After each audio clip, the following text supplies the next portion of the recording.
Hello and welcome to the Monarchs preview show. Myself, Graham Munsey, joined by Dave Harley as we look ahead to a big weekend of action, not just for the Waterford Monarchs, but for the Stellar Devils as well.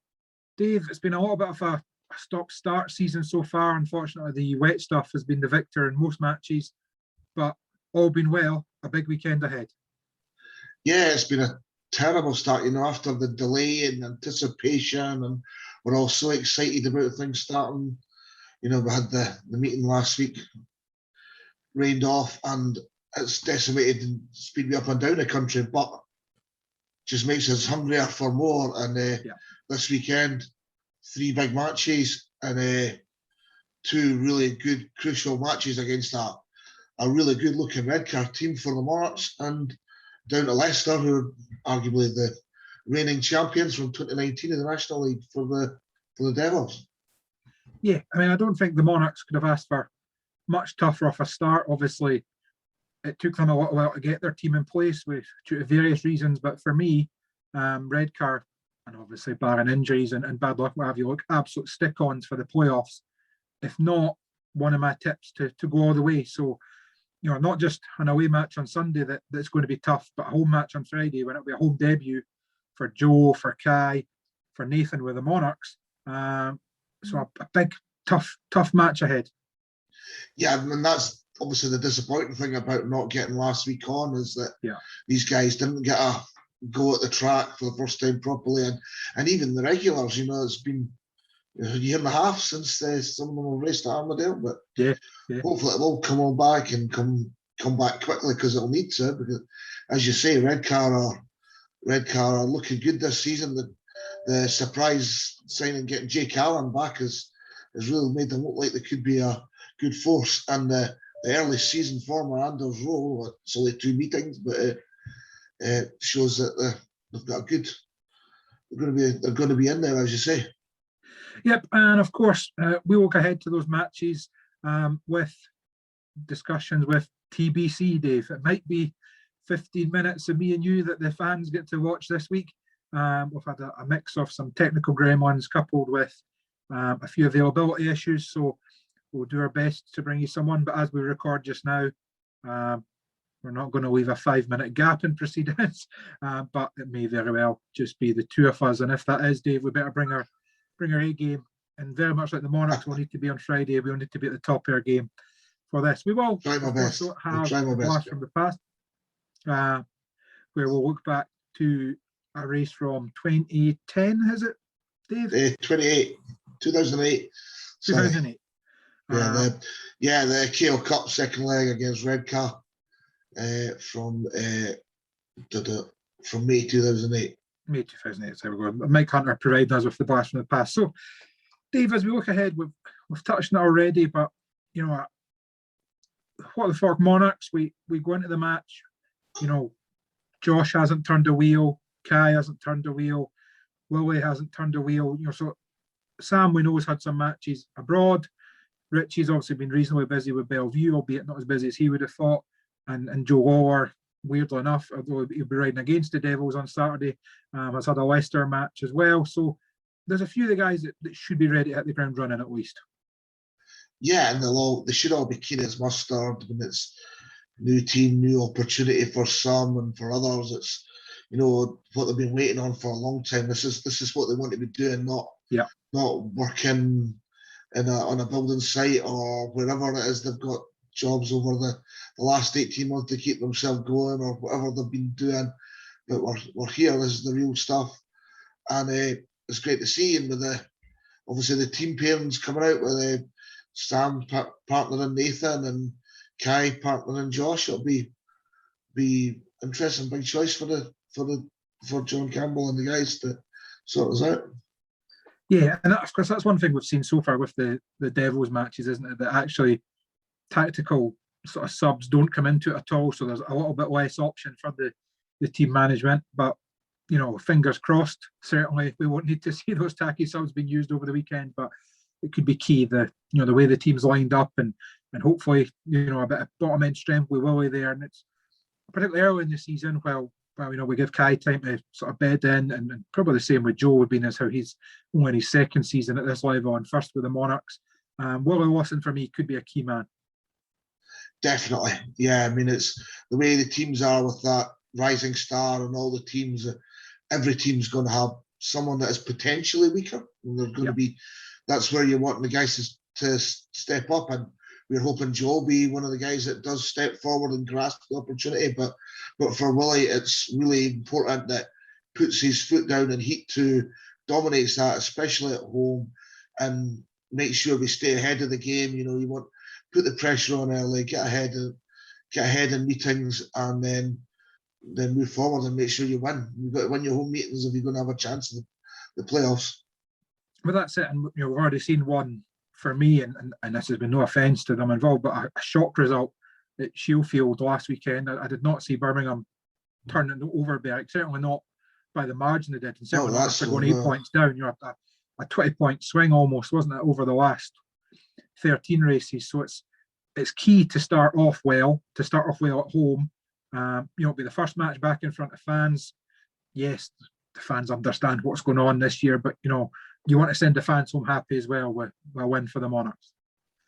Yeah, it's all about momentum, isn't it? You know, you're keen to go picking up those wins, picking up some good points. We're not expecting everybody to go out and be perfect on the first night, but do the job correctly, beat your opposite number on the other team on the 2 or 3 occasions. And if you do that, and you know, I hear what you're saying about Redcar, but I always fancy Edinburgh at home. So even on the first match of the season, so I'm still expecting us to go and put a solid showing and pick up the 3 points. There you go. You've heard it here first. That's a Dave Harley prediction. Although, dare I say, I won't put you on the spot here, Dave, but can you remind me what your prediction was for the Newcastle Gems match the other weekend? So, I don't know if I'd be running off to the bookies anytime soon on a Dave Harley tip. I like to be optimistic, let's put it that way. But yeah, you've got to have belief in your team. You know, if you turn up on a Friday night or whatever sport you're playing and you think you're going to lose, you are going to lose. But we're not in that position. We've got a solid looking team as well that's going to learn and build and grow over the season. So here's hoping we go off to a flyer on Friday. Yeah, and it will be tough though, Dave. You know, of course the Monarchs never go out in any match to lose, and I don't think that would ever be the case away from home, never mind at home. But, you know, in Redcar, we spoke about, we do have one of probably the touted teams in the league. You know, you look at heat leader strength in the way of Charles Wright, Michael Pamtoft and Jake Allen, second string, 2 young guys on the way up, and Geordie Stewart and Anders Rowe, who's been the sensation in his first couple of matches in the Premiership. Yeah. And then, of course, a man with a point to prove at reserve in James Sargent. So, you know, it's from 1 through 6, and I'm not discounting Jordan Jenkins in any way. I just don't know as much about Jordan as I do the other 6. My apologies to Jordan. But, you know, there's not an easy mark in that team. There's not, on paper going into it, there's not going to be these heats where you think, right, this should be a 5-1. You know, every point's going to have to be fought for. Yeah, definitely. And as you say, Anders Rowe started the season really well. Charles Wright maybe not at Bellevue, sitting high on fire yet, but he was British champion less than 2 years ago, so he's going to be up there eventually and solid all the way through. And as you say, Sargent be desperate to score big points, but as same place for Joe. You know, I think he's got some memories in Redcar that he would like to go and score a few points against them. Yeah, so. And I know from speaking to him, and we did hope to have Redcar promoter Jitendra Duffel on with us tonight. My apologies to Jitendra. He spent time with me last night, but some technical glitches and some software mishaps meant the audio wasn't quite usable. But he was confident going into the season. You know, he's delighted. It's been 18 months from hell, as it has been for all Speedway promoters and for everyone, I guess. But he's ready just to get going now. He's got a team that he reckons is the strongest they've ever had to start a season at Redcar. And while, you know, no one makes exclamations at this point, the feeling I got from him was he'll be very disappointed if they don't come close to that title. Well, that's good. That's what they believe, and it'd be good to have a strong competitive league, and Redcar should be up there, as you say. Yeah. It means we'll start the season with a really tough pair, because obviously we're going there on Sunday as well, so it'll be a difficult start to the season. But Sam Masters and Richie Worrell was our top two. You're always going to fancy them in Heat 13 and Heat 15, no matter where the race up and down the country and across the world. So, got to believe in your own team, and that's where we're at, right, all set to go. And yeah, and there has been some titanic battles and some fantastic racing between the two at Armadale over the years. So we kind of teased it at the start, Dave. We'll now take Mike Hunter's blast from the past from back in May 2008 as we see Derek Snedden and Aaron Summers for the Monarchs up against our old pal James Greaves and Josh Ottey for the Bears. Well, Heat 12 does look like an opportunity for the Bears to cut into that score somewhat. James Greaves is going on a tactical ride from gate 4. It's Derek Snedden, Josh Ottey, Aaron Summers and James Greaves. Snedden's got a screamer of a start from gate 1. Greaves heading for the outside, and he's got squeezed up against the fence though, and Snedden leads the way into the pit's corner. He is determined, there's no doubt about that. Greaves again hits the outside and he's, same again, no room there. Once again Greaves on the outside, Snedden shuts the door again. 2 laps gone. This could be a big one for Snedden if he can take it. He's locked up slightly there, here comes Greaves again. And again Snedden shut the door, not so tightly that time perhaps. Once again Snedden out and blocked into the last lap. Greaves going for that gap again. Has he got there? No, he hasn't. Once again, Snedden shuts the door. Fantastic effort by the Monarchs captain. Can he get there in the end? Oh, it's so close at the line. Well, I'm not sure who got that one. So a fantastic race by James Greaves there, Dave, and one that at the time Mike Hunter couldn't tell us who won. Obviously, we're now 13 years on from that, and we can't tell you that Greaves was awarded the win. And of course, he was on the black and white, so it meant it was a big 7-2 for Redcar in that one. A fantastic racer, David. More of the same this weekend would be more than welcome. Yeah, that's what we're after. Real close, sharp racing. Guys able to compete with each other, getting in close together, and pipping riders on the line. Obviously, we're hoping it'll go the other way around, but it's a Monarchs rider, a Josh Pickering special or something like that that makes sure we pick up those heat wins. And as we saw with the Stellar Devils, avoid those last places. So even you make sure you get that third place rather than finish last. It can make huge difference. And of course, we are delighted to say, Dave, unlike maybe the first couple of preview shows we did prior to last week, that we will have fans in attendance. An increased capacity figure over what was going to be allowed last week, which has meant the tickets could be first come, first served. As we record this on Tuesday night, obviously to come up on the website on Wednesday. I'm not actually sure how many tickets left. I know there were a big ticket, and I know that the website's seen a surge when they first went on sale. So if you don't have your ticket yet and you do want to come along, I would be getting on that website pronto to see if they are available. If they have sold out, then as always, and every match at Armadale this year will be available to stream. So click on the website, purchase that stream, and one way or another, whether at the stadium or from the comfort of your own living room. What we say every week, Dave, but Friday night, Speedway night, get your fix. Yeah, Friday night, Speedway night, 7:30, tapes up. Desperate to see there, desperate to get some fans in there. It's great. The numbers have gone up a little bit. Hopefully it'll get up to full numbers soon. But yeah, like you say, I wouldn't wait to buy your ticket. You buy it now, and make sure you're there for the start of this season. And if not, get on the stream. Yeah, so obviously, what the fuck Monarchs take on Redcar, 7:30 tapes up, as Dave mentioned, at Armadale on Friday, and then off the top of my head, it's a 2 p.m. tapes up, I believe, at Redcar on Sunday. Again, if you are planning on making the trip, it's tickets only, so I would be looking ahead and making sure you have that ticket secured before travelling down. In between those two matches, we have the fourth match of the season already for the Stellar Devils as they take the trip down the A1, a trip that a few Monarchs I know had made last Saturday, unfortunately for the heavens to open about an hour before tapes up. But the Devils head to Leicester to take on the Cubs in the National Development League. And another tough match, and one though that the Devils will be looking to bounce back from the disappointment of that home defeat to Newcastle, a week past Friday now. as we said, when you have a not so good result, then the best thing you really want is to get back on track as soon as possible to try and right those wrongs. So again, another shame that we didn't have that meeting last week. But down to Leicester, I mean, it's all learning for the guys and be a new track for some. Some may not have gone there before, but like so Nathan and Danny Phillips and those guys will have been before. So hopefully they go with no fears. I mean, they have managed to have one meeting already this season where they defeated Eastbourne 47-43. So that's a close match. Is that a good sign? Does that mean Eastbourne are going to be decent or not? But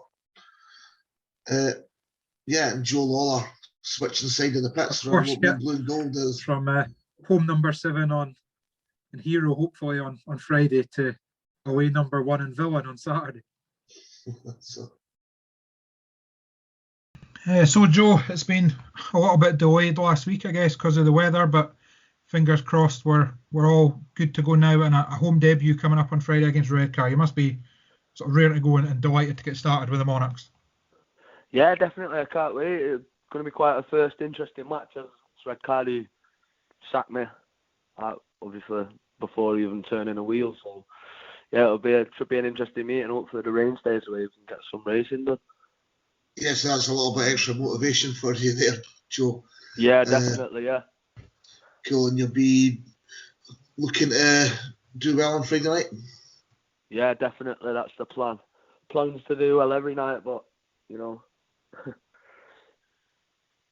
So obviously this won't be your first visit to Armadale, I don't think, Joe. You've been up before, and maybe some of the other tracks you've ridden on as home tracks before. Do you think it's a track that you'll get dialed into pretty quickly? And I guess your job is just to beat those other Rising Star reserves and hit the ground running and get started with that. Yeah, definitely. Obviously, I know I want to get into the main body of the team eventually, but I think Edinburgh's one of them tracks that once you get it clicked, you're laughing, like you can fly around there. Whereas like some tracks are very even, like Bellevue, anyone can beat anyone around there. But it's always you can get it dialed in and you're laughing. Yeah, obviously. So your season has started already. You've had one match so far with Leicester in the National League, and we've seen one great heat when you did some team riding on the official British website. That must kind of put you in good stead. You'll be going up against some guys on Friday that haven't turned a wheel on anger yet, so it must be good that you managed to get some laps under your belt first. Yeah, definitely. It's always a good help because that first meeting back's always a nervous wreck sort of thing until you drop the clutch, especially when not racing. Well, obviously I had done 2 meetings last year, but that was sort of both at this meeting, and I was quite disappointed with my return meeting, but like I say, only as good as the last time you rode, so. Yeah, so and a big night for them, and of course Leicester have got the Thompson twins there, so they are looking good. So it'd be a big challenge for the Armadale Stellar Devils. But as we say, that's what this level's here for. That's what they're here to do and learn about. And again, a new challenge with a track that's way down the road, not just down to Berwick. And it'll be a good experience for the boys, and I'm looking forward to seeing them. That's it, and I think that's one of the things that's been so pleasing about the Devils so far this year has been the team spirit and that grit and determination that's built up so quickly. I mean, we've seen it at Berwick all the way in the first match. I mean, sort of 10 points down after 4 heats. The heads could have went down, and that could have turned into a wee bit of a rout. Instead, they battled back and got beat by 10 in the end, and were actually a bit unlucky not to run closer. Nathan coming off when he was winning a heat, and Rothery George came off while he was on a paid third. So there's 2-3 alls that turned into a 5-1 and a 4-2 against. You sort of reverse those, and then you're maybe looking at coming up the road with a point. I don't know about you, Dave, but in any team I've been involved in, any squad I've been involved in, any kind of group I've been involved in, there's actually something about a road trip, and albeit the guys will be travelling separately from wherever they may be based, but kind of being away, getting there, they probably get there a bit earlier at away trips and stuff. That might be the kind of thing that just builds a bit of a team, and we all know how good Nathan, Danny and Tom have been, and obviously George at the bottom end. But, you know, just another chance for the likes of Lewis and Gregor and Sheldon just to get in among the points a wee bit and mix it up a wee bit. And that's all we're looking for this year. You know, it's, yes, you want to win matches, and yes, winning trophies is great, but the name of the game for these guys is development and going to places they've never been before and environments they've never seen before, and improving as the night goes on and improving as the year goes on. Yeah, and it's all different challenges, and as you say, different setups. Some of them may have not been there before, and that camaraderie is better at those away meetings where it's probably, and especially these days in the sort of COVID scenario, you're probably allowing one mechanic helping you in the pits, and not that these guys will have huge teams anyway, but it will be the kind of 7 riders, 7 mechanics, and you're all in it together. Get your head down, as you say. And at Berwick, they battled away to stay competitive. The Newcastle match, again, there was a few mistakes mid-meeting, which cost a few points. They stayed in it right to the end. Unfortunately, they couldn't quite get the better of Max Clegg. But Leicester, I don't think Leicester have got a Max Clegg or someone that else. So you'd like to think that Nathan and Danny and Tom will score well on Saturday. But again, it's another challenge for them, and it's why Nathan's at that level, you know, to go and get himself competitive, get himself winning matches, so that when he goes and has a big score at Leicester on Saturday, that gives him the confidence to go and have a big score at Redcar on Sunday. Yeah, and of course, I know a few Monarchs, yourself included, Dave, that are planning on making that trip on Saturday, so I'm sure you'll be there. In this case, Devils fans, not Monarchs fans, on Saturday. We'll be there to cheer on the boys, and obviously for those not in attendance, full live updates will be available on Saturday night on the Dale Devils website, and for the What the Fork Monarchs match on Sunday at Redcar on the Monarchs website. Dave, that probably just about wraps us up. All right, thank you very much for watching as always, and you know, we do hope that we may have been able to drop something in that wasn't just myself and Dave, but if not, thank you very much for persevering with us for the week. We'll be back next week as we preview the Newcastle match, hopefully with a more familiar lineup to what we've had. But Dave, I guess just the last thing to remind people is, if you want to go on Friday and you don't have that tickets, go get them now if they're still available. If they're not, then pick up that stream and cheer on the boys. Definitely. Bring it on. Yep, so until, I guess, Saturday, when we'll be back with the Friday Focus, thanks very much for watching, and goodbye.